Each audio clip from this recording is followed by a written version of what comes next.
Piala Dunia.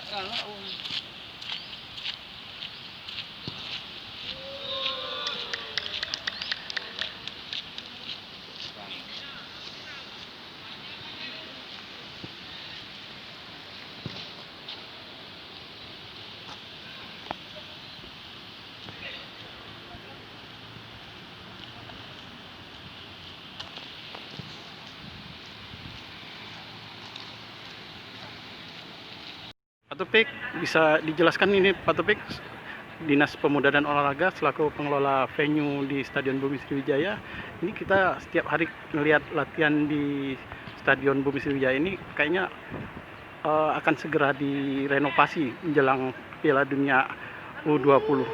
Ini lapangan sintetis atletiknya memang sudah mulai dibongkar sejak kapan, Pak? Jadi begini, Pak Abis, kami menerima mandat mengelola kembali ini di tahun 2020. Itu tersuratnya adalah mulai bulan Maret ya, Maret, dan konsolidasi awal sudah dimulai dari tahun yang lalu, tahun 2019 akhir. Nah, ini memang kondisi lapangan sudah memang tidak layak. Jadi setelah kembali ke Dispora sesuai dengan instruksi Gubernur kepada Kadispora tentang perawatan daripada venue-venue olahraga, apalagi ada impres percepatan pembangunan sepak bola, dan kita juga telah melakukan terobosan sesuai instruksi Pak Gubernur dengan menggalakkan lagi kompetisi sepak bola di kabupaten kota, kemudian lagi gerakan sejuta bola.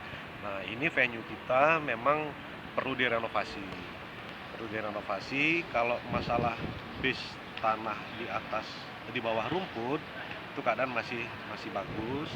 Hanya sintetik track ini yang ini kalau tidak salah kami dulu 2004 Ya, jelang PON ya. Menjelang PON persiapannya, dan memang sudah saatnya untuk diremajakan.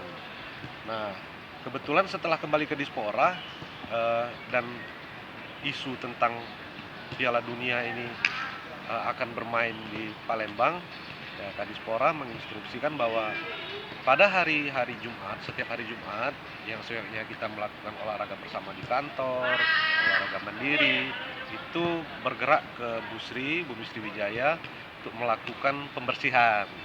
Jadi kalau yang lalu Pak Apis lihat mungkin rumput masih tinggi, tapi insya Allah sekarang sudah bisa dipakai untuk bermain kembali, walaupun mungkin kontur masih belum pas. Ya. Nah, ini sambil membersihkan persiapan sebelum PU Perkim untuk memperbaiki. Jadi sudah disisihkan oleh teman-teman, baik pengelola yang ada di Busri maupun dari Dispora setiap hari Jumat itu, mempersiapkan sehingga untuk mempercepat renovasi setelah PU Perkim berkontrak, lahan atau area ini sudah clear dan bisa mempersingkat proses persiapan lapangan. Karena ini juga nanti rumput insya Allah akan diperbaiki.